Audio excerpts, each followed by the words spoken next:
All right, guys, I am back with David Heineman. This is such an awesome opportunity. David and I sat back together in 2023. Oh my gosh, 3 years ago. David, for those that do not know you, would you please introduce yourself? You're so good at it. And I'd love to hear it again. Of course. My name's David. I run and operate Stay Safe Martial Arts, which now is an actual in-person training facility, as well as kind of the name behind all my online social media. The mindset behind our brand is preparing people for life's worst case scenarios. So it's a combination of pretty much learning how to fight, staying physically active, learning medical training, just all the skills you need to be able to protect yourself in a moment's notice against a violent attack of any sort. Obviously, the gym, I actually don't run as much self-defense as people probably think I do outside of the gym. I kind of just run seminars on a per request basis because primarily we are a fight gym. So I do have a lot of active fighters, but I have a first degree black belt in jiu-jitsu. I've been doing boxing, Thai boxing for over 15 years now. I've wrestled. I've done a lot of different self-defense, both teaching and training. And then, yeah, our gym is filled with hobbyists, law enforcement, first responders, fighters, you name it, we're training on a regular basis. So that's kind of been my focus the past couple of years now, is running the gym and then still just producing social media as much as we can in between all that. Oh my gosh, that's right. You didn't have the gym when we first recorded. At that point, you were No, we were in the traveling. basement. Yeah, you were thinking I was of, traveling, but I yeah. was teaching in the basement. Yes. Oh my goodness. Well, how exciting. Yeah, gym ownership, I cannot imagine. I cannot imagine having to be a Yeah, businessman and then on top of that, an instructor, and then everything else you do with social media. yeah. That is so Yeah, much. it And now it you're a gets it gets a father. little hectic. I am, yeah. Yes, So that adds a whole congratulations. nother layer of thank you. So yeah, so it's busy. Two jobs, running the gym, doing social media, being a dad, husband. It adds up. So I have to kind of balance the best that we can with it. So Absolutely. Well, with all that said, thank you so much for coming back on and being so patient of with the course, technical difficulties this morning. But it's been so nice to catch up. And I told you I listened back to season one when you came on in 2023. If you haven't listened to that, there's a chance we won't quite dive as deeply into, David's past with martial arts as much, just because we might jump into topics. My point is, if you have the time to go back and listen to season one and then jump back here to this episode, I highly recommend it. It really is such a great episode, and it will give this full picture of David's journey and how he got started in helping specifically women. Of course, you're now working with fighters, and I'm sure you're helping everyone from civilians to law enforcement to professional fighters. So that's so incredible. But it really was a good kind of preparatory episode, at least for me as a host, and for someone listening. I think it's just so worth it to get that full picture. So I'm also going to link it in the show notes below if you don't want to have to scroll all the way back to season one, because it is quite a ways. So yeah, oh my goodness, how exciting. I don't even know where I want to start. So another thing that you've done since we recorded is you've started working with the Shivworks Collective. And anyone who listens to this podcast regularly knows that I'm a big fan. I'm actually doing my fourth ECQC this coming Friday, which is kind of wild. nice, Yeah, nice. thank you. I'm gonna need therapy at some point, just like They're fun. I even, oh my God, they're I so was actually fun. I was actually supposed to. I have to text Brian. I was supposed to do the one at the end of the month in Wisconsin because it's only a few hours Yeah. from me. And I had it on my calendar to do so, but I have to be out of my current gym spot the following weekend. So I Oh kind my of was like, goodness. I need to make sure everything is good to go. And so I was like, I'll just have to skip on that for this year, and maybe I can jump in one later in the year. But yeah, I Yes. got to get the gym situated first. Yeah, absolutely. So you're moving to a larger space or just a different space? Different Different space. space. Mat space will be the same, more or less. Okay. However, I have a second room. So we'll technically at the new spot we'll have a striking room and a grappling room. Oh, The grappling room will be fantastic. fully padded. Every inch of the walls, every inch of the floor will be padded. Wow. And then we have like a dance room that we will convert into the striking room, though it most likely won't be used actively. It'll kind of be like we'll hang the bags in there, but most of the training is still done in the padded room. My lease just ended up coming up at the end of or beginning of June, and then we were kind of just running into some uh, issues with the building, Yeah. not with the landlord, but kind of the county was hammering us on a few things. And Yeah. that kind of was like, all right, well, I'm going to start looking. So we found a sports complex that's 5 minutes from where I live, which is nice. So I'll Yeah. be even closer to home. brand new buildings, up to date. And I know the guy actually from firearm training, which was a small world. I didn't realize he owned the building. And he's like, no, he's like, I want somebody to, I want somebody to use the upstairs.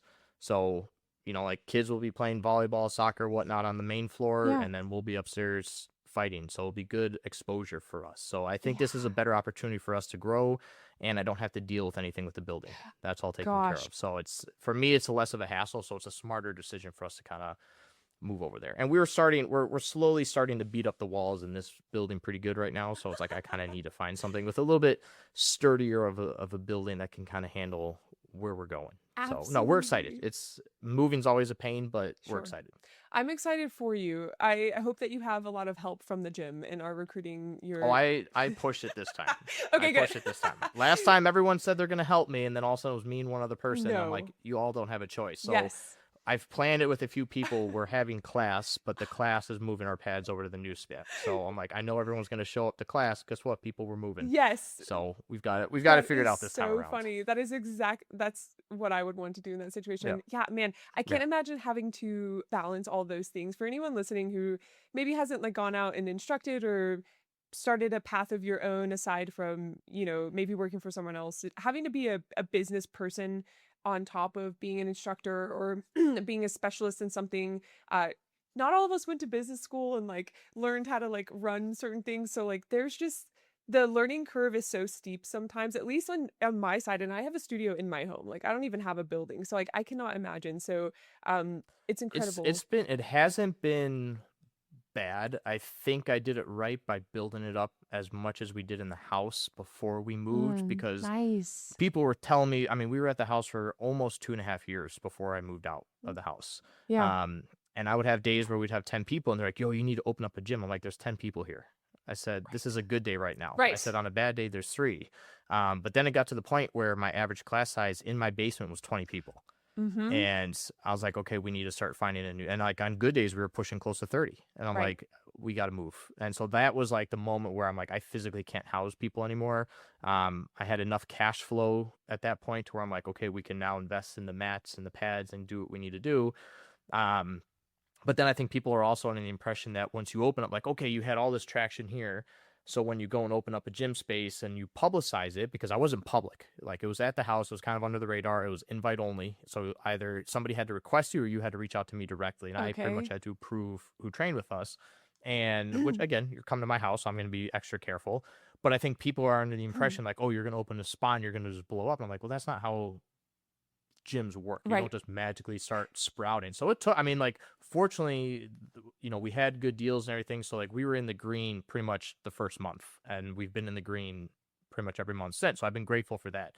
How much of the green depends on how many people we have that month, you know, Right. and how many are signing up. So it kind of took us a little bit, you know, we opened up in our first like official opening was like July of 2024. So like right in the middle of the summer, was like, okay, let's start a kids program September. And I'm like, this was a terrible idea. And we had like no kids. So I shut that down and waited until January. So I ran like the first chunk of, or actually it might have been in the fall, but I waited months before I finally started a kids program.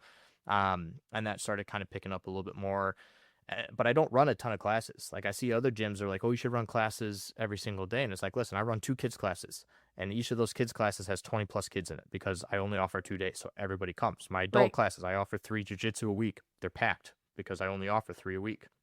And I've been to places that have 5 classes a week and there's 6 people. So it's like, I'd rather shorten the amount of training days offered and you get more people that come to those training days. And I'm like, okay, now that we're starting to grow, I've got some other instructors that are taking over some things, so I can open up the door for more classes. We got our fight team now in there a couple days a week, where it's only pro and amateur fighters that are actually training. That's starting to grow a little bit more. So like once we've started getting the bodies and I started getting people that I trusted that could actually run their program, we've started to open up the door. But I was like, I'm not doing this full time. I don't need to run 100. I'm like, and I'm there every single day. So like, I'm still there 5 days a week, Right. but that's more than enough training. I'm like, when I was coming up, like 3 days was fine. If you train 2, 3 days a week, like that's what most people can deal with. That's fine. And I'm not a competition school, so I'm not Right. pushing competition. Yes, I have people that fight, but they get training elsewhere as well. So it works out in that sense. But yeah, it was Yeah. definitely a learning curve in the growth area, which is Mm-hmm. why this move now makes sense. Yes. Because I had a good core group. We spent the last 2 years really hammering down a curriculum and figuring out how we're teaching, how we're running. I've started to get a lot of color in the room now, so it's not just a bunch of white belts anymore. And so Nice. now we're at a good spot moving into a new location where it's okay, now we can grow. Now I Uh-huh. can start really pushing because we're going to have a lot of eyes on us, but now I also have a good foundation. So we'll have people that can help out one another more. I have a better idea of what I'm teaching and how I'm teaching it. And it kind of just flows a little bit like that. So yeah, I'm excited for this next chapter. Yeah. Um, but yeah, it's definitely a learning curve. I think we did it the right way though. Absolutely. It sounds like there's so much alignment between not only just scaling the amount of people you have, the advanced belts you have, but also becoming a father and like maybe not wanting people to come to your home and just all of this. Well, and that's and that's where it was, is like the Yeah. moment we got pregnant, like the decision came. It's like everyone, like we knew like, okay, people need to get out of the house. And then the question, like the only option was like, okay, I either stop teaching and we're just done, or I open up a gym. I said, that's really the only two options that we have, because there Right. weren't any other gyms around us that people would go to. The cost was a lot more for those gyms, and people were training with me and they Right. didn't want to go elsewhere. And I still wanted to train. Right. So I was like, it's either we shut it down or we open up a spot. Right. And we decided on opening up a spot. So like now that he's here, I mean, he's with me at the gym all the time. He was there with me this morning. Um, like now I'm trying to kind of pull back a little bit, which again, being closer to home helps out. Having other Yes. instructors jump in helps out, but it takes time to get people at that point to where it's like, okay, hey, I'm going to teach technique and then I'm going to leave for rounds. You guys close up tonight. Okay, cool. So I Right. can get home a couple hours early. So Oh, like that's, incredible. I've gotten to the point where like I can do that and that's nice. And then, yeah, again, I can still get my training in when I need to, but I'm not competing. I'm not doing anything like that. So like Yeah. whatever little training I get, I just make the most of it for what we're there. And again, I'm still actively training every day. So I'm Yes. good. Absolutely. Ooh, I'd love I'm to. not trying to be a world champ. So it's Right. just, I just enjoy doing it. Absolutely. No, gosh, what you're doing is, yeah, yes, we'll get into that through. Well, actually, I'll ask you now. When you came on season one, we talked about how your initial interest in helping women and just educating people who didn't see the full spectrum of self-defense, everything from just being aware at a bar all the way to like if you have to get into a hands-on kind of self-defense scenario. Your passion started with, you know, actually, could you actually tell this story? I listened to season one and I listened to the kind of the trajectory of you wanting to be becoming impassioned by helping women because of a situation you had where you were kind of like looked at by a woman a certain way and you're like, ooh, I don't like that. I want to be part of the solution. But the way you tell it is so eloquent. Would you kind of give the listeners a look Yeah, of back? course. Okay, thank you. So yeah, I mean, I love, like you said, I thoroughly enjoy teaching self defense, and I work with anyone, anyone Right. that wants to learn. But my passion has always been working with women and women's self defense, not empowering women, and we can talk about that later. But I've kind of really gone away from the empowerment Totally fair. trend. Yeah. But yeah, when I was in high school, I was asked to be a part of a women's self defense class, and this was before I was teaching them. I was just a person in the bug suit at the time. So for those that aren't familiar, it's a full head to toe suit that's padded. You walk super slow because you can't bend anything, and it's nice because it allows the women to hit really hard, so they can kind of realize like, oh, I can actually put some pressure on the person. Looking back, I don't think the bug suit is really an effective method for people learning how to protect themselves because I'm moving in slow motion and I can't do anything. But Right. again, I digress. But point being is during that particular class, I walked into the room. There was myself and one other instructor. We were rotating rooms. I walked into the room, and as I walked in, a woman broke down because something about my demeanor triggered her for something. And she kind of just broke down. So they had me step out and had the other instructor or the other bug suit come in, and he worked for that portion of the class. And then, I just worked with the other ladies.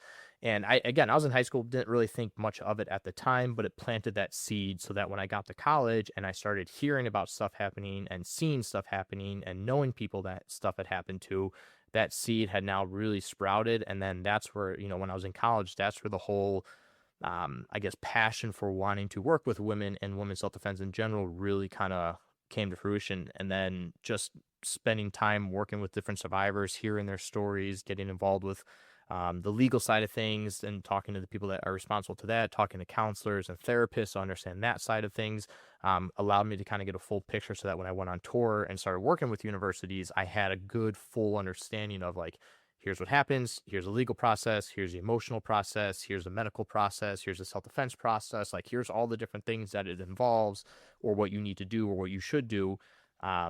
But it all started with that one moment in high school that, again, I didn't really think much of it at the time, but that's definitely where the trajectory started from. Absolutely. Thank you for retelling that. I appreciate that. Of And course. I still admire you so much for doing something about that. And I love that you've created a career out of it. And I'd love to know, compared to our conversation back in 2023, you were working with sororities, campus, of course, individual women and what Hmm. sounds like seminars. How has that Hmm. kind of how has that changed or adjusted to what you're doing now? You said you're working with professional fighters. How has that evolved? Yeah. I mean, like I said, I don't have like a scheduled self-defense class. But Right. even when I was teaching at the house, I was running a women's self-defense class like every other month. And I would just do like a 2 to 2.5 hour session. And when I first started, and this is just kind of where I've involved as an instructor.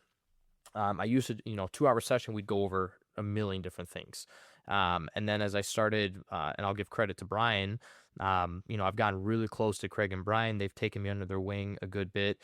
I've helped them with social media stuff. They've helped me with some of the instruction stuff and just kind of like how to categorize and plan things out. And so now I've kind of taken my seminars, and they're still 2 to 2.5 hours just for like something at my gym. But they're hyper focused on something. So we'll spend 2.5 hours just working on how to get back to your feet, Mm, or how to fight off a wall, or how to deal with different grabs. But it's like hyper focus on something where, again, it's not, you're not going to learn a ton, but it gives you an idea. And the goal is that it encourages you to now come in and start training full time, which I've gotten a lot of ladies that have done so as a result. So I run those. I was running those out of the house every other month, and then I've been running those out of the gym every other month. And I'm still getting like 20 plus women that come to those groups. And our town has had a lot of instances over the past couple of years where men have tried picking up 13, mm, 14-year-old girls outside of a Target or something, and people like post about it. And so I'll immediately comment and say, hey, let's run a group. Whoever was included, no charge for you. Just come in and, let's get something going. And mm. like that'll blow up right away. So I'll take that as an opportunity to be like, hey, let's run something now. So I still run those classes a lot. This year, once we move, I know I'm going to run one pretty quickly after we get settled. And then I do want to start doing some mixed gender classes. I also want to start doing some father-son classes. So I want to kind of start expanding a little bit. To me, it's not so much about teaching the self-defense at that point for the men, but kind of opening their eyes to some of the problems that you ladies have to deal with. Right. But I'd rather attack it at the youth level where they have time to think about it and develop and grow, compared to like just working with adult males who aren't really going to change in that perspective as much. Yes. Obviously, the self-defense is still important, but I have an underlying message that I'm also trying to kind of Mm-hmm. slip into that training as well. Absolutely. So, And that's okay. So I love that about your teaching methodology, because the empowerment aspect is a trap, right? Giving someone this feeling of having more preparedness than they really have just from a single class, maybe hitting someone in, what are those suits called again? the bug suit. Bug suit. At Oh, least that's how we all bug suit. Yeah, that bug makes suit. Like sense. it's That just a makes big sense. pulley studded suit. But Yeah, yeah, makes in total hindsight, sense. again, but in hindsight, when you look back, you're Yeah. like, it doesn't do much. Sure. And like I think that's a classic example of there's a scene in a movie called How to Be Single, where these two female actresses go to like a self-defense class, and all they're doing is just hitting this guy in a bug suit with like these sticks, right? And Sticks, they yeah. leave and they're like, wow, like I feel empowered.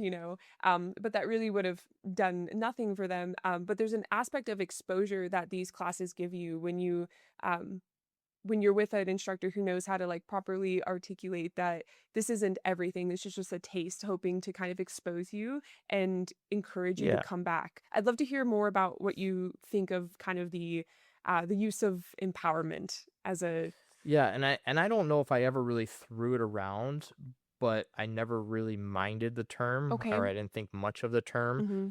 And I think now, the past couple of years, I've really like purposely have started my class saying like, this is not an empowerment class. You're not going to walk out of here Mm. thinking you can take on the world. You're going to walk out of here thinking I need to train more. Like that's my message. Like, you should walk out of here feeling vulnerable. And if you feel vulnerable, then I've done my job, and I've exposed that this is what violence looks like. This is what violence feels like. This is how quickly violence can happen. Not that I'm having you walk out of the class feeling like you are unsafe or unprepared, but it Mm, should give you a sense of like, man, I really do need to, like, it should almost encourage you to be like, I need to actually step up and go take another class or do more of these self-defense classes, because some people just want to do self-defense classes. They don't want to train on a regular basis. So like, hey, we'll come back. And I have a lot of repeat women that come to all the classes, but they won't train outside of that, mm, which is fine, but at least they're still right. coming.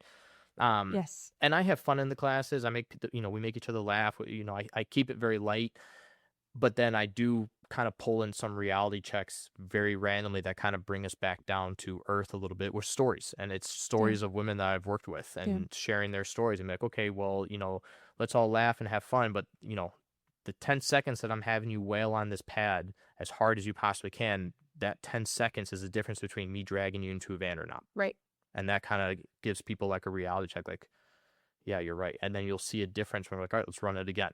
And now you kind of see the people getting a little bit more emotional because now I've kind of put something in their head, but I'm like, those are stories I've worked with. Those are women that I've Mm, worked with who had seconds to respond and they got dragged into vans. right. And so giving people that reality check or sharing what's been going on in our town and kind of, especially when they have the daughters in there, I'll target some of the daughters and ask them questions or pry some information from them to kind of not only show them how easy it is, but to show the parents, this is how easy it is for me to just get information from your kid.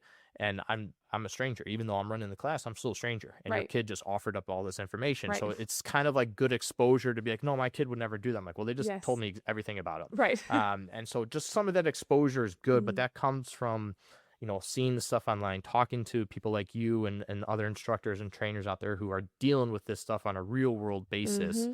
And putting all that together and presenting it in a package that tells people like, you can do it, you absolutely can do it, but I'm showing you like this is how you have to, this is the steps that you need to get there. This isn't a one-time 2-hour class and I'm good. Right. It's not instilling fear or fear mongering. It's intentional use of like scenario, implementation Exactly. into what they're learning. I love that. I think that's great. I'd love to know how you balance the like competition aspect of jujitsu all the way up to self-defense. And the reason I'm curious about this is I recently have started going to jujitsu more consistently. That doesn't mean totally consistently. Like some weeks I've I'm noticed that. gone. I've Oh my noticed God, that. yeah. I've noticed that. I've been posting about it. It's kind of like when you go for a run, it's like everybody I needs mean, to know if that you it's don't consistent. train, I was gonna say you didn't train if you didn't tell us I about it. know exactly. That's what I'm saying. I So also just love my gym and I want them to get more attention. But there are some classes where um for example, okay, I'm just gonna put myself on the spot. We did this drill where it's nogi competitive technique drill. So like it mhm, made sense in this context where like if someone is backing away, you kind of and you're already on the ground kind of scooting. I'm trying to use words that like people can maybe visualize and understand with to follow them, like you're following them. right, And I didn't want to do that. And it took me everything to be like, oh, okay. Because I want to stand up, I want to get back on my feet. I want to do a right. tactical stand up. And my instructor was like, Sophia, get back down. You're supposed to follow. And I was like, oh, okay. And then we started talking about points and things. And my instructor, what I really appreciate about him is he does apply things to self-defense and he's very curious about that and really tries to help people, especially who aren't, interested in jiu-jitsu competition, even though you have to do that to, jump ranks. But he tries to help apply that outward. But yeah, as an instructor, how do you kind of tailor classes and find that balance? Yeah, it's so fortunately, I run it in the sense that like right now I've got 2 people in fight camp. I got Okay. one guy that has an MMA fight next week, and then I got a girl who just got sponsored for the TBAs in June. So she starts her Incredible. fight camp here soon, which is striking. That's not grappling, but it's striking. But Uh-huh. the my guy Luis, it's MMA, so it's obviously grappling. But I have a philosophy that if one person's in fight camp, everyone's in fight camp. The whole gym's gonna deal with it. If I'm making this kid go through hell, you're all going through hell with them. And so fortunately, like I have a good group where everyone, like I don't even have to say anything. Nobody will let each other slack. My fighters won't let anyone else slack. Like everyone picks up the pace and picks up the tempo. So we do a lot of drilling. Like in general, my jujitsu class is structured like it's an hour and a half class. Um, I do technique for like 15, 20 minutes tops. And a lot of times we just jump right into it. Like you'll get warm up doing the technique. So like we're gonna if I do warm ups, it's like stand up. But otherwise, right into technique, 15, 20 minutes, 25 tops, and then we do rounds. And sometimes I'll switch it up and we'll do like half the rounds of positional sparring. So like very strict rule sets, very short times, a lot of like just high energy rounds. And then I'll open it up to regular rounds and you can start and do whatever you want from there. But I found that my guys learn better by just like letting them play through stuff, giving them specific rule sets, and we kind of work from there. So that allows me to work with everybody because I don't run a competition gym. If somebody says I want to compete, I will help you get ready for the competition. I know what it takes. I will help you get ready for the competition, but I don't promote my gym as a competition gym because that's a completely different atmosphere. And I've trained at those gyms. I don't want that type of gym. But again, if people want to fight, we're there. And as I always tell people, because they'll get worried, like, oh, we'll get the fighters their training. I'm like, trust me, the fighters are getting their training because if they're not training during this class, they're in the afternoons, they're in the mornings. Like they are getting covered. Don't worry about the fighters. They will train where they need to train. The one thing that I do, though, for any of my techniques, unless we're doing like leg locks or something, because I'll never use that in the streets, but anytime I'm teaching techniques, especially if I have cops in the room, I'll always say, okay, blah, blah, blah, here's how we hit a triangle choke. Now for my officers, here's what I would do instead. Or someone that wants to learn how to protect themselves, here's the micro adjustments I'll make instead. Or if you're trying to access a weapon, here's what I would do instead. Or here's why I like this position for those that do have weapons. So I'm always constantly throwing in little tidbits so people who know that realm of things are like, got it. And then I do cop rounds with all my cops. I don't give them an option. I don't care what they do when they roll with anybody else, but when they roll with me, their only job is to be on top. And that's it. Wonderful. They start on bottom and their only job is to be on top. And if they're taking too long, I start smacking them. Just to give them that reality check of learn the sport, have fun with the sport, have fun with triangle chokes, but every single cop that's there training is training because they want to be a better police officer. You don't need triangle chokes as a cop. So I'm like, you need to get on top and you need to be able to hold me down. So I'm going to do the same thing too. And then every once in a while I'll draw, a training weapon or something and to start going to town on them just to, again, kind of wake them up a little bit of like, remember why you're here.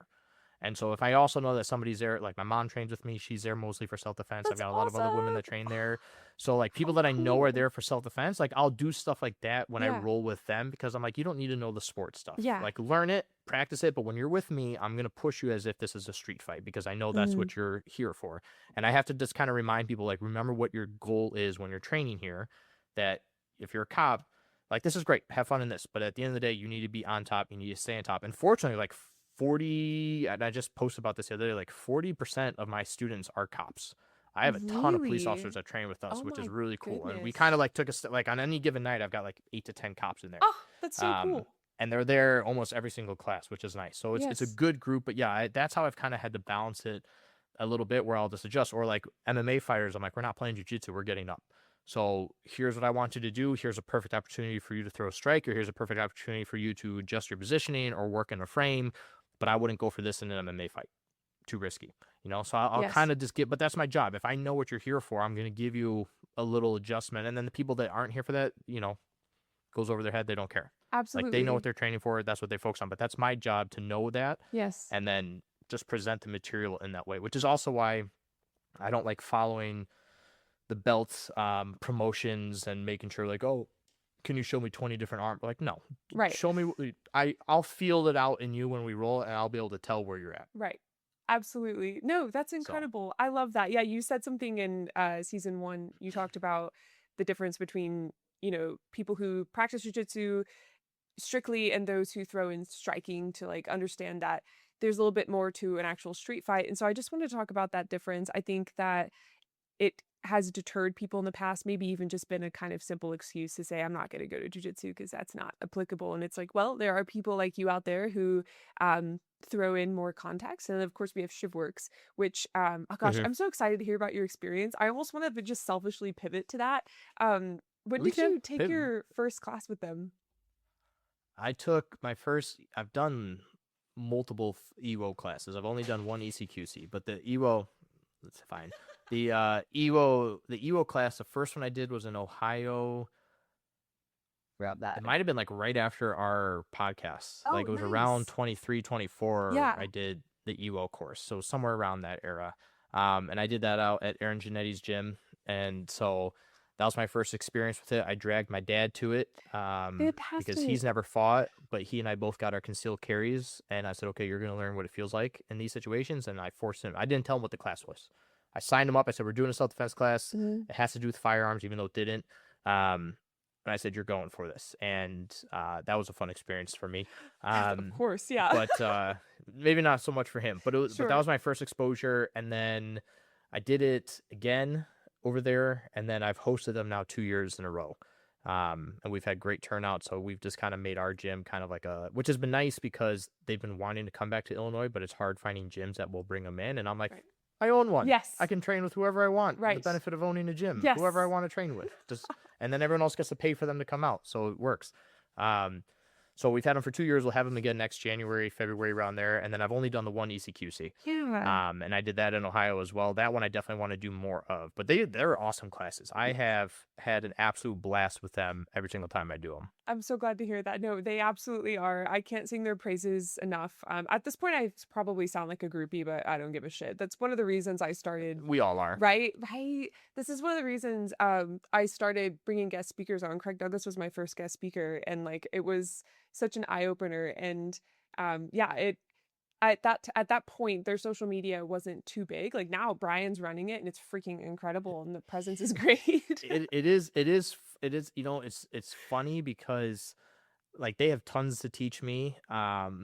But we share a ton of ideas. Like I'm messaging Brian constantly. Yes. Because either we're spitballing ideas on stuff or he's picking my brain with social media. Absolutely. Or like he and I have plans for social media. We just never follow through on them. It's hard. And then like him and Craig have they got me to come out to the Combative Summit last year. Good. And I got invited to teach this year, but I got to see if I can make that work or not. But like they threw my Incredible. name out there. And so like they've been putting my name out a little bit more because I'm helping them as much as, you know, whenever they're around me, if I can jump in and help out, or just go train. Because the weapon stuff I'm still learning, but I know how to fight. I'm a nerd with fighting. I know how to fight. They understand the fighting aspect and know that I can fight, but they Right. also know that I'm there to become a better instructor. I'm building my own program. So again, I spent a lot of time just sitting down with Brian and understanding the behind ShivWorks and the layout of ShivWorks and why it's planned and said certain ways. And so that's helped me with my teaching. So they're just one of those guys that like they're not selfish. They want you to become just as big as they are. And you just have to be open-minded to what they have to say and understand their viewpoints with things, and then compare and contrast and talk with them and have those conversations with them, both from a instructor point of view, but also from a trainer point of view, and pick their brain about situations. Or I know you want to talk about like my experiences. I remember like one of the ECQC that was like the 2-on-1 situation. I was doing a really nice job keeping the person away from me, like just through conversation. I mean, like our conversation went on for like 3 minutes before he finally swung a punch. And then when we were fighting, like I'm a striker and I had no problem keeping him at bay. And in my head, I'm like, I could do this all day. Like I'm fine. I'm content. I'm keeping him at bay. I could grapple with him if I need to. Like at no point did I feel the need to draw my firearm in that situation because I was confident in my fight skills. Right. And that's something I always try to tell people when I go to those classes, like the better fighter you are, the less you need to resort to everything else. So Right. like train first, carry everything else second. But then I had to put in my head on like, well, I'm here for the weapons. Like that's what I'm here for. Right. And I pretty much just said, screw it. And I just drew my firearm, and it wasn't the best time to draw, but I'm like, that's why I'm here. Right. Like, let's just draw it. And we ended up, I got one shot off on his leg. He grabbed the firearm in my hand. We fought over it. I started beating him with the slide on the firearm a little bit, Nice. re-racked it, got my distance, and got a couple more shots on target and was able to break free. But I was like, that's what I was here for. Like that Sure. little moment in time was like, Yes. that's what I'm here for. But I even said afterwards, because it was either Brian or Craig that was pretty much like, the fuck are you doing? Right. Like, why would you draw on that? And I'm like, that's why I'm here. I said, I didn't Sure. feel like I needed to draw it, but I'm like, you guys are telling us to test things, to try things, to kind of pull ourselves out of our shells a little bit. Yeah. So I said, screw it. And I said, I'm just going to go for it. So like that was a cool experience for me to kind of just like put myself in a vulnerable spot, know that it was a bad spot, and then work out of it. And be like, all right, Absolutely. I can figure it out. Absolutely. And those debriefs after, man, like you Oh, go they're into huge. detail. You know, they make you kind of recite what you did and why you did it. Especially on the ECQC. Absolutely. This episode of She Shield is brought to you by Right to Bear. You've probably heard me say that self-defense is more than simply carrying a firearm. It's awareness, avoidance, and preparation for anything that is to come your way. And that's why I'm partnering with Right to Bear. They stand by defenders like you and me. You'll receive benefits like expert witness support, psychological care, gun replacement, and even protection for other lawful self-defense tools like pepper spray, knives, and even your hands and feet if you have to use them in a struggle. What sets Right to Bear apart is that they are dedicated to education and immediate legal response. In case you do ever have to protect yourself, you have access to a 24/7 attorney-answered emergency hotline so that you are never alone. What I love most, though, has to be the personal connection that Right to Bear will have with you as a member. For example, Frank, the president of Right to Bear, will give you a personal phone call when he hears about a claim being filed. That level of care in the industry is extremely rare. If you carry, train, and believe in thinking ahead to protect yourself and your family, consider getting a membership with Right to Bear. If you use my code FIT4FIA10, you will get 10% off your membership, and the link to access this and to learn more is located in the show notes of this episode, which are the notes below the title. Protecting yourself and your family should not leave you defenseless afterwards. Stay safe and stay vigilant with Right to Bear. Absolutely. I'd love to know, when we first recorded, you talked about your firearms journey, and I think you were getting into more like serious concealed carry training, and then you were looking at going to ECQC. So how has your firearms training evolved in this time? And like, how has it had a place in your life, especially now being a father? Yeah, I mean, I wish I had started sooner. Okay. But again, like I think at the time I had just applied for my stuff. Like I didn't get my firearm much after, or I had just gotten it. Like whenever you Yeah. and I first did an interview, it was like right at the start of it. So fortunately, we found a guy here who is not only a cop, he's the one that did our concealed carry class with us. So we were able to Nice. get, nothing against firearm instructors at ranges, but they, in my opinion, don't always give you the best information Hell because no. they don't have that real world experience. And you're lucky Right. if you get like a veteran or someone that's been in some things, but for the Mhm. most part, no. And this guy is a part-time cop, but he's also like one of the top instructors in Illinois Incredible. for firearms, and he trains a ton. And biggest nerd, he's an IT guy, like you would never guess. And then this Nice. dude can just shoot the head off a Q-tip anywhere. Incredible. And so there's a private range up the road from us that we train at with him. And so when my dad and I were first learning, we were going there with him, and we would spend a few hours with him just going over specific, not even like drawing from the holster yet, just working on our grip, working on our trigger placement, working on the difference of our shooting closer, and then as we get farther out, how we have to change up the tempo and everything a little bit. And then it got to the point where I was going to go do the ECQC. So he worked with me on drawing from the hip and stuff just to kind of get comfortable with that before I went to ECQC. And then I went there and worked with Craig, and they gave me a whole nother bunch of stuff to figure out. And so finally I'm at a point where my shots are good. I'm confident in my shots. I still have plenty to work on. Farther out, it's definitely an area that I struggle with, like that 0 to 5 foot range all day long. Right. I'm comfortable, not just like the shooting, but like fighting over it. Like Yes. I'm very confident in my ability, which I think is not what a lot of gun owners focus on. Right. But that's where I'm very strong with. And so everything else is still work in progress, but Sure. I've invested in the training. I could probably dry fire a lot more than I do now, but we are members at the private range, which allows me to train and shoot however I want, and it's just me in there. So I get the whole bay to myself. I can Ugh. set up whatever I want. I can rapid fire. I can draw from the hip. I can work reloads. You could do barrel rolls if you want. Yeah. But you have the freedom to do whatever you want to do to train. So now when I'm going there, I'm actually spending time. Like I'll spend an hour just working like one shot Right. and just rep that out and just make it as smooth as possible. Okay, maybe now I'll double up, or now I'll do one reload, double up, and I'll just work tiny drills that just allow me to focus on getting my sights on, getting trigger control. So I've been a lot more confident in that, which has carried over into my confidence carrying it out on the street, and especially now, like being a dad. The thing's with me everywhere I go. I really Absolutely. don't leave home with it. My wife is now leaning more towards getting one, or at least starting that journey now that she has a son. Yeah.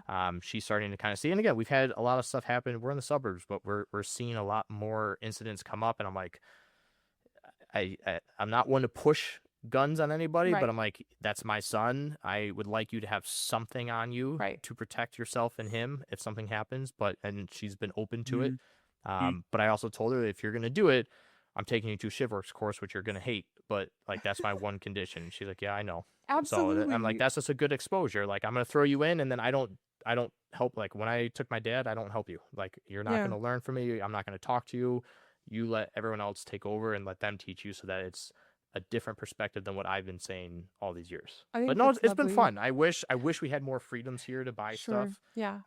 Though fingers crossed that the AR lift is getting lifted here in a Gosh. couple months is the rumor that I've been hearing, Yeah. which would be awesome because I would love to get involved in some of that training as well. So yeah, Yeah. it's been a fun journey, but it's like Yeah. anything else. Like I got to Right. put just as much time into that as fighting, as grappling, as talking, medical training. Like I have to put all of it together. Absolutely. I'm excited to hear that it's continuing to evolve, and I think the fact that you did ECQC so early, as much as it's fun to joke about like how extreme almost, it really is the most incredible class to take. It gives you the full context of everything from verbals to like full-blown scenarios. Of course, it shouldn't really be your 100%. like first class when it comes to learning how to handle a Mm-mm. firearm, but maybe like No. maybe third, I would say, after working with an instructor a few times. If you feel competent and extremely safe, right? You're pretty close to people on the line.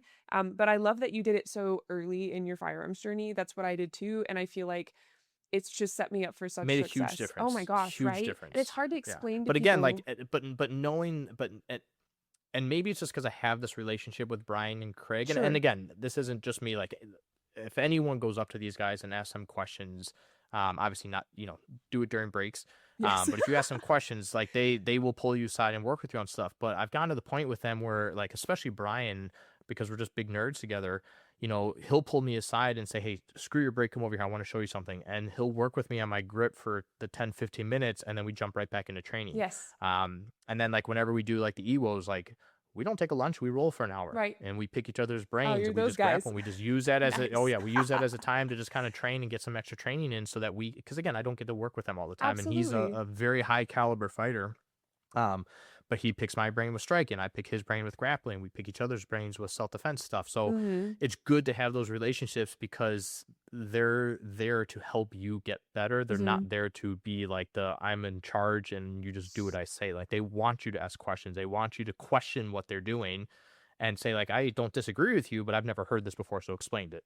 Tell me Yes. why you prefer this method over this method and hear what they have to say. And that's not the end all be all, but they have living proof of why this works. And so it's nice getting that exposure. Absolutely. Oh, I love that so much. I love that it's a small world, this like combative space, like that 0 to It 5 is. foot range, the people who see the value in training that and seeking out, you know, good resources for it. So really glad to hear that you're doing that and perpetuating it. And on the EWO note, gosh, let's talk about some other tools. So we went back into like striking, grappling, we moved into firearms. I'd love to get into like pepper spray and knives a little bit and look at the full picture with you. And I want to wrap today with some reaction videos. So Of course. but let's talk about knives and blade work.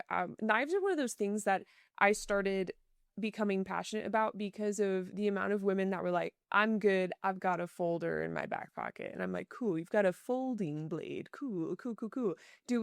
Can you use it, right? And this would come from, this is from Sofia with years of Krav, which like, listen, I Krav, won't make it. No listen, comments. right. No comments. Yes, okay, let's just move on. So it kind of encouraged me to look into, of course, Shipworks, just because I already respected them on the firearm side. I was like, oh my Hmm. gosh, they offer edge weapon overview. And blades are something I've been wanting to become more of a subject matter expert on, to be able to speak on these things. It's really hard to like, Hmm. I want to tell these ladies like, well, like you need to train, but then I have no resources to give them. I have no context to really give that in other than, it's a tool, you need to train with it. And so I took EWO and I've fallen in love with the push dagger. This is the El Nino. I have it on screen today. If you're not watching this, by the way, the whole video is on YouTube if you want to jump over there. But this like blade worked really well for me because my like background in striking, years of Muay Thai, the like punch kind of technique is very native to me because of my background. So using Hmm. a push dagger, in that same orientation is very natural. And so that's really just giving you a little context of where I'm at with my blade journey. I've only had one EWO. I actually have a Bob. I'm pointing at him because he's in the corner of this room. I'm never alone. I have a Bob. I have the El Nino trainer. My downstairs neighbors hate me. But yeah, I absolutely work on striking with the blade. I use it for drawing with a hybrid carry bag, which I consider is not off shoulder, but strapped onto the body. So it's hybrid, right? When it comes to accessing your firearm from that bag and creating space, I worked with Scotty in an evolution, and I Yep, was just hitting I him saw as that. hard as I could, and it like barely, and he was being so nice to me. It barely did anything. And I remember being like, dude, I need to carry a blade. And he was like, come to EWO. And then I like traveled to Colorado and went to EWO, and it blew my mind. All of that to say, I have a very high appreciation for where blades kind of, belong, and the fact that a lot of women are more likely to carry them than firearms. It's so interesting. So with all that Yeah. said, and that preface, because we haven't caught up on the blade side, what has your journey with blades been? And then let's freaking talk about So it. I've actually, yeah, I actually kind of hyper focus on blade work for like 2 years, and that's all I Nice. trained. I barely did stuff like firearms was on the side, but I was like, I really Okay. want to work with blades. Yeah. So I took the knife control concepts course a couple Mm-hmm. times. I had Aaron out to my gym once, and then Mm-hmm. went out to him for it. I've worked with Ryan Hoover with his Mm-hmm. knife class. And then I've taken, I don't even know how many EWO courses with Shivworks. Yeah. And then I also Oops. did, what's the name of it? I feel like I have a book somewhere, but it's not down here. Red Threat Level Management, or Jerry's class. Yes. Um, Wetzel? Jerry uh, Wetzel? yes, Yes. yes, yep. Nice. So Mm-hmm. I just had Red him out last Zone. year. So Yeah. thank you, I will link it in Red the show Zone Threat notes. Management. Yes. Yes. Threat But level I've trained midnight. with those Sorry. four, those Yeah. four groups, completely different ideas Mhm. on knife work, yet they all overlap. Okay. And I think like Ryan Hoover's is very brutal and very destructive I and believe it. very focused. Aaron Genetti's is very hyper focused. Shivworks is a kind of like a magnified lens, like they're going to kind of pull you back a little bit more. Jerry kind of hyper focuses on a different aspect of things with knife work than anyone else had done. And so putting all that together, it was nice working the importance of like grip fighting, the importance of controlling your position, controlling the head posture, working strikes in there, accessing the blade, understanding that the blade is not meant to chase your attacker down, but just simply use it to get them off of you so that I can access a better tool, in this case, a firearm, or use it to just simply get away. And so hearing that you have all these instructors and programs that have completely different ways of getting to the same point, and they all have like, there wasn't anything that one person said that I'd be like, Ryan disagrees with that. Like, they all agree on the same points, but they present it differently. Right. And so I spent a lot of time working with that, just training those different techniques, drills, working that stuff. And a lot of that carries over to firearms too. Like all the hand fighting, all the positions, all the points that you need to control in a close and quarter altercation. It doesn't matter if it's a firearm or a blade, it's the same principle. But blades are scary, and they, it's not like a firearm, which is a machine. You can stop the firearm from working by simply grabbing the firearm. You can't do that with a blade. Like, that thing's still actively cutting and working, and so it takes a little bit more thinking to understand how I have to control a blade, and it's faster acting than a firearm in the sense of, like, it may come out and you take a few shots to the ribs thinking you're getting punched before you realize that the blade's in picture. So it's a little bit trickier when you're in those close quarters, which is why I spent a lot more time working on them. I do carry the push dagger.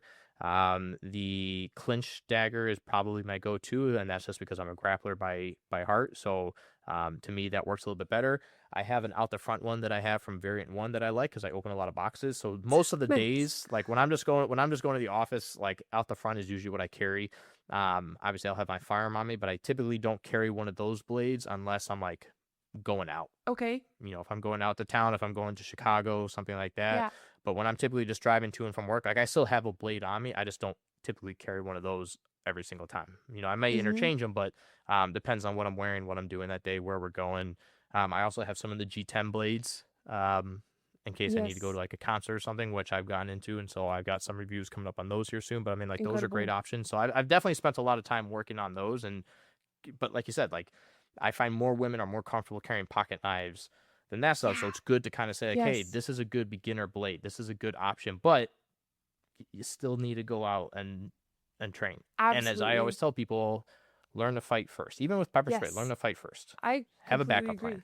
I completely agree. And I think So something that's cool about classes like EWO and Knife Control Concepts was my first after Krav Maga, after I retired my years of Krav. Knife Control Concepts was a really great introduction into that.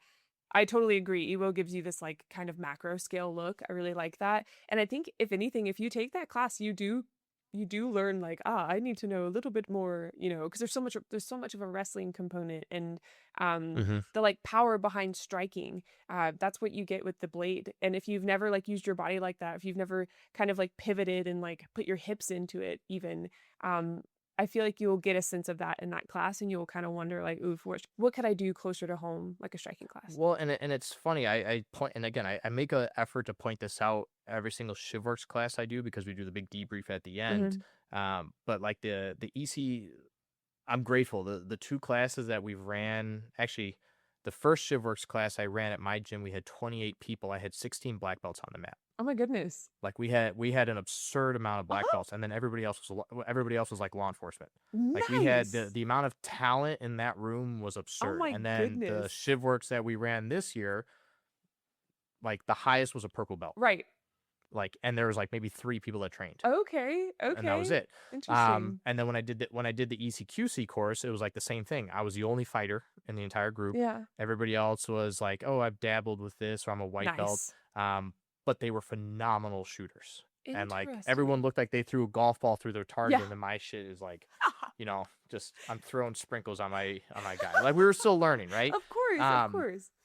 But that didn't matter when we started doing the drilling, right? And we started going hands on, and like if I'm a better grappler, like nobody could get their firearm out, right? And I made an effort to point that out to people, like, listen, you all are a lot better at firearms than I am, but I'm a better fighter, right? And if I can stop your grips or control your grips, your firearm doesn't matter at that point. Yes. Like none of that matters if you can't even get to it to begin with. Yes. Because that's what everyone always assumes. And so I've known multiple people from that class that have now been actively training in jiu-jitsu and striking since that course, because they, like you said, realized like, holy crap, I should probably start wrestling or striking or doing something, because I realize how much that's hindering my ability to access this in that 0 to 5 foot range, which is where majority of your altercations are going to take place. Absolutely. Yes. So it's good exposure, but that's why I'm constantly like, just go train, like carry something, but go train. Yes. If you're willing to carry a firearm, you can take a striking class.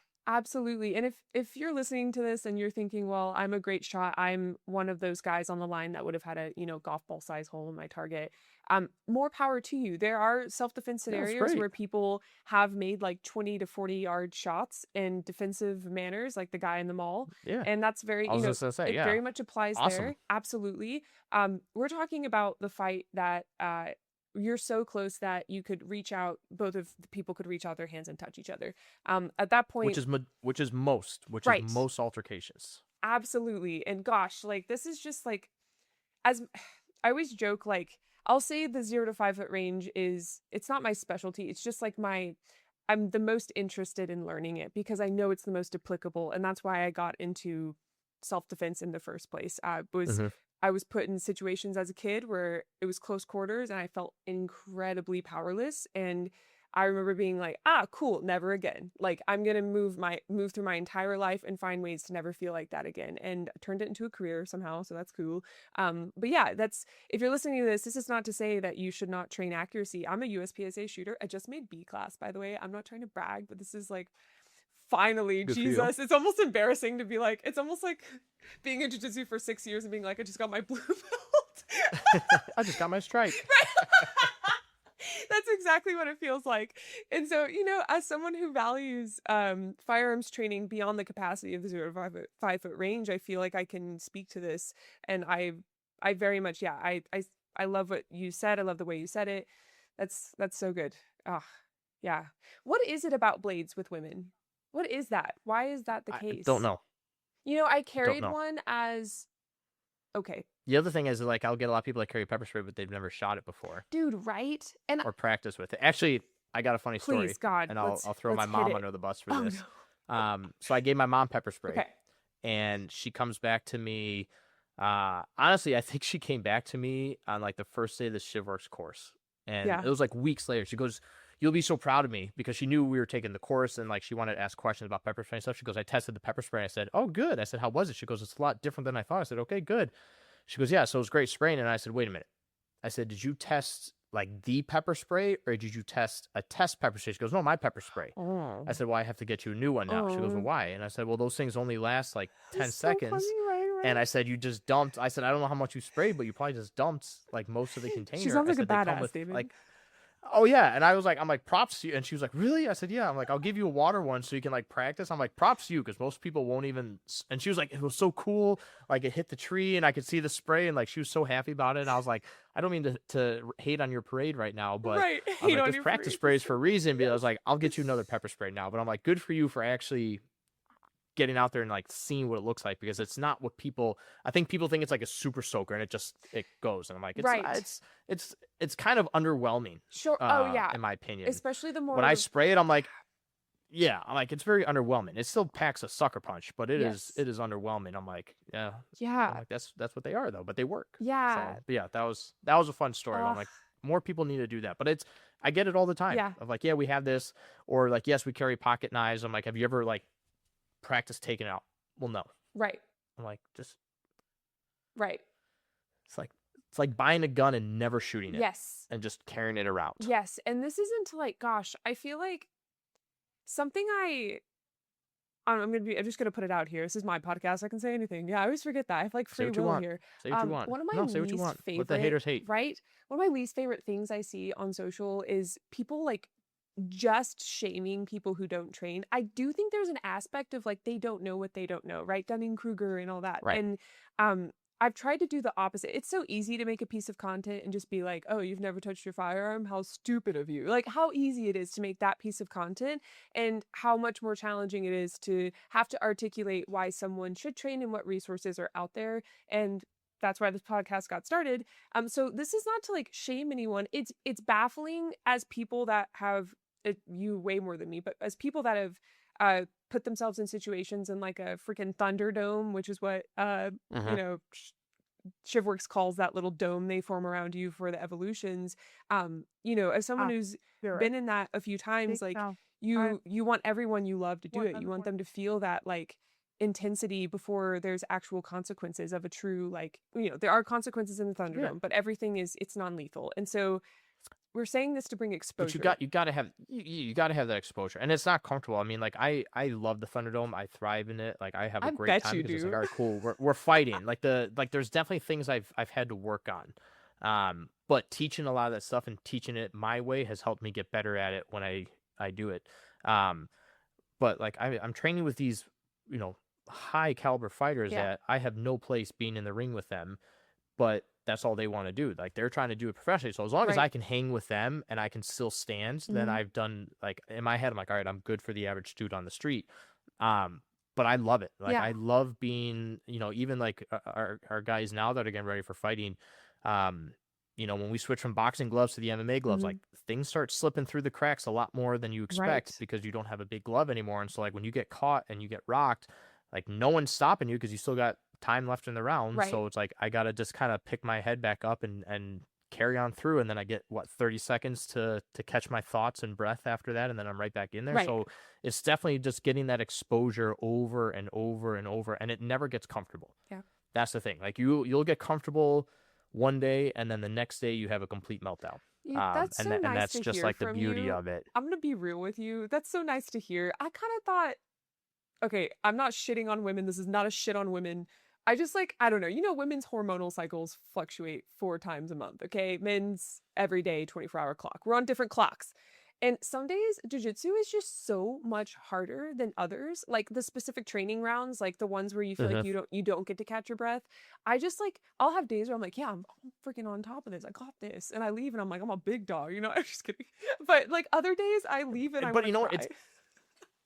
It's funny too though, because it depends on like where your lane is. Like when I go back to my Thai gym, I went and I sparred with them one day, and I don't think I landed a single punch. I think I was just a punching bag for every single person. But all they do is Thai boxing. Like that's it. They're all Thai fighters. They don't do anything else. And I went up to one of the dudes he's coached me privately with some striking. I've worked with him on grappling, and I said, "Let me ask you something." I said, "Is this what it feels like when you grappled me?" He goes, "100%." Okay. He goes, when I grapple you, he's like, you ragdoll me every which way. And Yeah. he goes, so yeah, I return the favor. Now, the funny thing is if we do MMA rounds, you'll see them drastically pull back because now they know grappling's in the picture. And because that's not their Interesting. strong suit, they now have to be smarter because like he could catch a kick, he could catch a punch, he could shift levels, he could take us down, he could tie up with us. So Right. like it changes things when they're like, hey, we're only throwing punches here, you can't hold me. Right. You know, so like when they do that, it's like you just got to know what your lane is. So it's Yeah. good for me to go strike with those guys because as much as I love striking and I've technically been striking longer than I've grappled, it's still like not. I'm more comfortable grappling higher caliber grapplers than I am striking high caliber strikers Yeah. because I can position myself like if a high level grappler puts me in a bad spot, I can manage it enough to where I can catch my breath, I can collect my thoughts. But when you go against high caliber strikers, they don't let you breathe, and I Mhm. can't just be like, hey, time out for a second. It's Mhm. like you're just getting punched in the face. So to But me, you can't do like that? striking is always uncomfortable. But that's why we train, Yes. and like that's what people need to understand is the more you train, the more comfortable you get overall, but you're always going to be chasing that comfort level. You're never going to get to a point where like I can handle every situation Right. because you may have a bad day. It might be that time of the month for you ladies. You know, you might be emotional. Dude, Like for there's real. all these different factors that come into play that's just like, hey, I'm not in my headspace today and I'm just gonna try and survive. Yeah. But that's what training is for. Absolutely. I actually had a talk with one of the biggest guys at the gym. He's a one-stripe white belt, but just incredible practitioner. Like he's very technical. You can tell he almost even That's like surprising from a overthinks. white belt. Dude, right? I'm super impressed by him. And yeah, we had a talk one day and he was just like, I just feel like I suck. And I was like, yeah, dude. Like but the difference is we can feel like that and then keep coming back. Like it doesn't change the outcome. We take the emotion out of it. But yeah, I have days I've walked out of the gym and just started crying. Not my day. Like just already been It like, happens. yeah, it does. So I love hearing this from you. I'd actually love to pivot back. I don't want to leave the pepper spray conversation undone. Obviously, you're from a line of badasses with your mom here. So and your dad doing ECQC.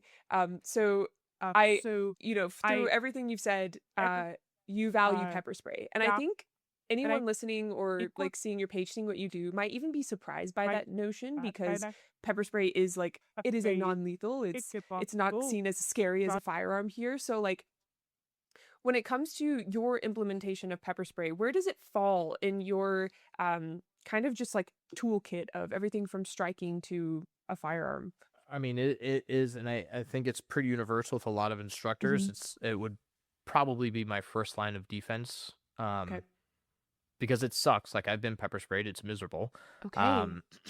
But it's like what's the saying? It's the best thing between like a harsh word and a firearm. Yeah. Chuck Like Hager. not everything needs to get to that point. You can carry it just about anywhere.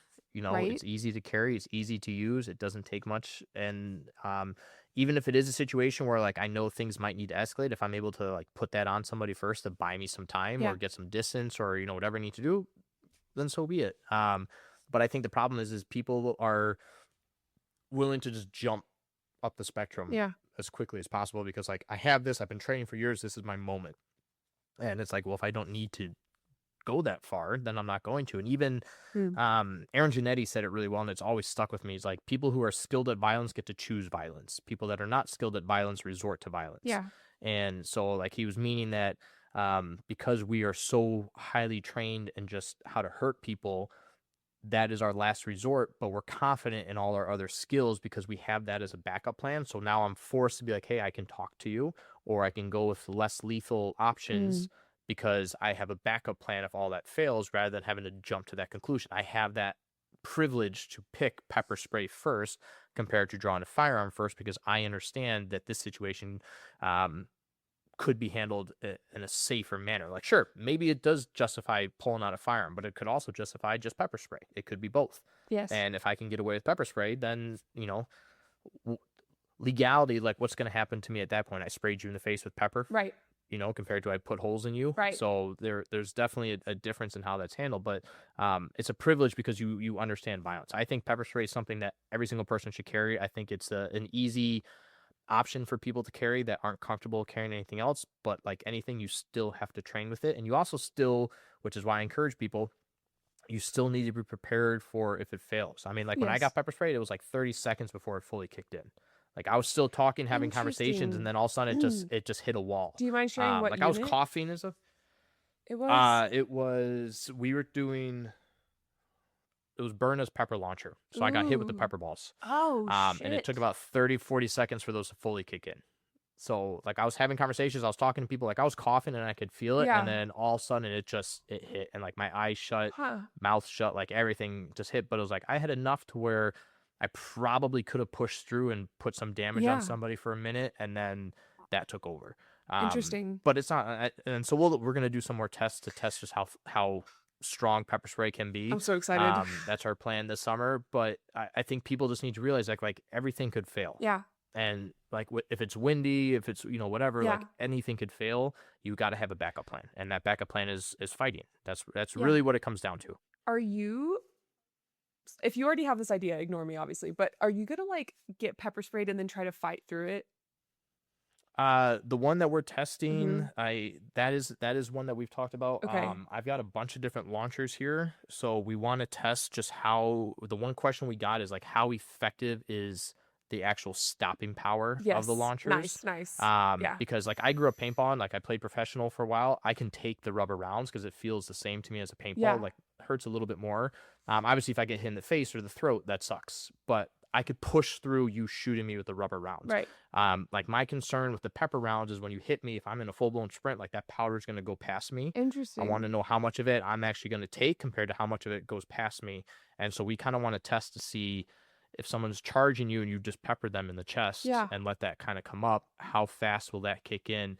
And then, yeah, we might kind of hose some people down and spray, and then try just fighting and just seeing how long can you fight while pepper sprayed. Like, could you really push through if you had to and stuff? So I Gosh, want to yeah. test it to kind of show people like it sucks, but like it goes away. Yeah. So if it has Obviously. to suck for an hour, Yeah. we'll let it suck for an hour, and we'll go from there. So I'm so excited for this video. I cannot even tell you. yeah, when it happens, I couldn't tell you. That's just one that's like I can't plan it out Sure. too much. We kind of just have to wing it, because if I plan it out, we're never gonna do it. If I'm Dude. just like, hey, we're filming this today, Yes. and we'll figure it out on the go, they're Yes. like, all right, cool. Absolutely. And I got people that want to get shot. We got yards to do it in, so it's Yeah. like we just have to commit. Absolutely. But either way, pepper spray, people carry it. Again, like I know you work with Palm, I work with Saber. Both are great companies. Both Right. have been around for a while. Like if there's two pepper spray brands that I hear about almost daily from people, it's one of those two. Absolutely. So you really can't go wrong with either one. Absolutely. Saber has more accessibility for sure. Like I see them in like They have a ton of academies and options. Walmart, and Yeah. they have a ton of options for sure. I like Palm. I like how it's kind of like, who said it? It's like the iPhone of the pepper spray. Yeah. Like it's so just like, what's the word? It looks nice. Yeah, it looks nice. It's nice small, looking. It fits nicely. concealable. Yeah. Yeah, it's just yeah. great. And then you have the Like flip top it's just simple safety. and it works. Yes, absolutely. So like it's very just personal preference, but there are only a few videos out there where people have truly tested the stopping power of those pepper sprays. So I'm excited to see what you come up with. I'm so excited. That's going to be great. Very, very cool. When specifically within a fight, and we can even talk about this in a metric of like the range from, say, your attacker to you, when would you implement striking compared to pepper spray? I mean, if I manage to let somebody get too close and things start, I would probably strike first and then Okay. resort to pepper spray. Okay. If it's at a distance and like again, if there's a situation where I could punch you, it's the same situation that I could pepper spray you. Okay. And I would prefer to pepper spray you because I also know the dangers of getting punched. I know That's how quickly things interesting. can go wrong with getting punched. Yeah. But again, I fight. I know what it feels like. Yeah. I know how quickly, like one of my fighters the other day, I just clipped her, barely any pressure, and we dropped her. And she was yeah. seeing stars. She's like, things went black for a few seconds. Yeah. Like she felt like she got knocked out while standing. And when we went back and looked at the footage, like we barely made contact, but it was like Interesting. just In the right perfect spot. placement. Yeah. And so it's Sheesh. like, and that's in a safe environment with 16-ounce gloves on. If that was bare Yeah. knuckles, it'd be a different story. Gosh. So it's Yeah. like I understand the dangers of it. So it's like, why do I want it? Like, I'm confident in my ability to fight. I don't want to strike. I would try not to strike in a fight. Yeah. I probably would strike into grappling because, again, less risk.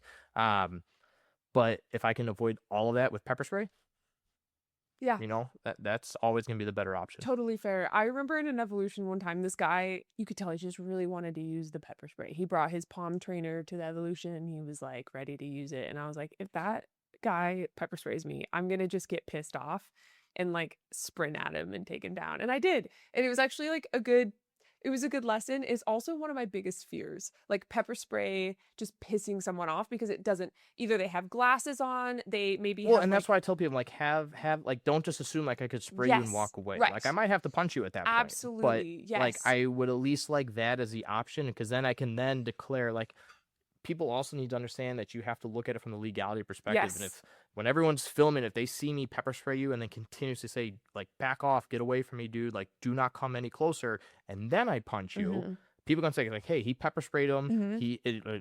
You know, let's look at what happened even before the pepper spray came out. He pepper sprays him. He's still just trying to give him verbal commands, and then he resorted to fighting. Yeah. But you did all these steps to try to avoid that. That looks good from a legal perspective. Yes. And people do need to consider that as well. I have to look good on camera, because it most likely will be on camera. Absolutely. Yes. And Lena and I have actually had, I think I've only mentioned this on one other episode, but we've had some aggressive dogs come up too during our half marathon training. We're doing another stint of half marathon training, but our last one, we had a pit bull running up to us, and my instinct was to run away. And she was like, no, we have to face it. So she like turns around and gets really big. And I'm like going for my pepper spray. This was before I staged it properly, and my bag staging is so important. And I talk about it all the time. So this is like, it's really ironic that I just didn't stage it well. I actually ended up pulling out my inhaler. That was really cool. She was like, never mind, hold on. right? She was like, what were you gonna do? Give it, you know, if the dog had an asthma Give him attack? some And I was like, oxygen. yeah, exactly. So I now run with my MK3 unit with Palm, which is like their higher capacity, higher volume. Yeah, so the bigger one. Yes, the bigger one, and also the spray is a lot more aggressive. So I have been running with that staged on the opposite side of where my pull tab is for my firearm, so that if I need to grab it, it's super accessible. But yeah, I'm so glad we talked about this, because I think of all people, you're a very good example of someone who, like, one would just assume that your striking would be firsthand. So for you to be like, no, I'm actually like pepper sprays first line, you know, mixed with striking depending on distance, like this is such good nuance to go into. So thanks for sharing that. That's freaking awesome. Of course. That's very of course. exciting. All right. So we are going to end part one here, but don't go yet. I have got some questions for David I want you all to hear the answers to. And then we're going to have a part two where we do some reactions to some videos. I felt like it was important to have a, just like a part two. This was technically part two from season one, episode two. See what you've been up to. Part two, section B. Yeah, exactly. Part two, section B now. Yeah. Exactly. Part two, section B will be next, where we go over some reactions to videos online. That's David's specialty. He explained to me before we jumped on the recording that that was kind of a way for you to connect to the audience a little bit more and be like, no, this stuff actually part of happens. it, to be blunt, it was to shut up the haters. Dude. It was to shut up everyone that was like, this Okay, is cool. such a stupid technique, or this won't work. And I'm like, here you go. I didn't want to The say that internet for records you. everything. Here you go. Yes. Yeah, here you go. Yes. Yeah, I mean, it's the firsthand look at like what violent attacks look like. Yes. And they're stupid. Like most of the time, it's like, who would do that if, this untrained people will? I'm like, yes, they will. Yes. Untrained So. people are scary. Just if you need a reminder of that, just go to a gym and roll with a white belt. Like, just, you know what I mean? Like, You will learn very quickly how scary it is. it's terrifying. Absolutely. Yeah. Well, what are some of your goals this year when it comes to training? Anything from, just blades to firearms to striking? Honestly, I had like goals in mind, and then I've kind of washed all them. Like this year, I kind of want to just focus on growing the gym and growing the platform a bit more, and that's kind of where I'm Fantastic. focused on right now. Like I'm not really traveling to teach. I keep kind of pushing it off right now. It's not really the time to travel and teach.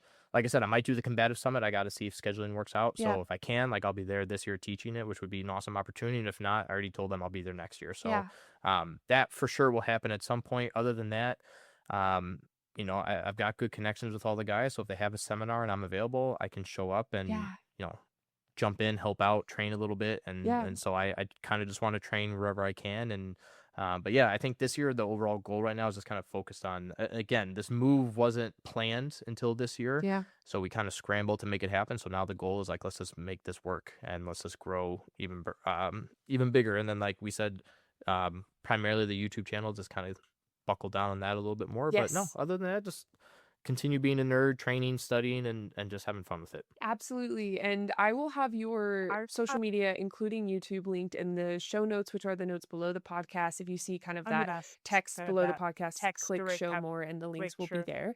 So if you're listening and want to follow David, you absolutely should, by the way. Our collab post will be there too. And then, yeah, what would you like to leave the listeners with? I've continued that. I think we did that in 2023. Yeah. Go train. That's been Beautiful. my message with everything now is just go out there and train. People learn how to swim so they don't drown. People wear seatbelts for car crashes. Like, this is the answer that everyone always asks. Like, what do I need to do to protect myself?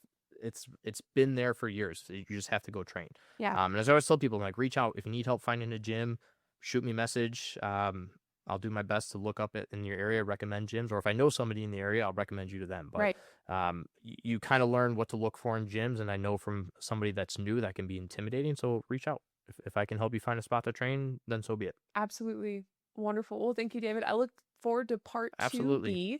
And yeah, Part 2B. thanks for coming on, listeners. So Stay safe. absolutely, it was awesome. Beautiful. All right, guys, stay safe and stay vigilant.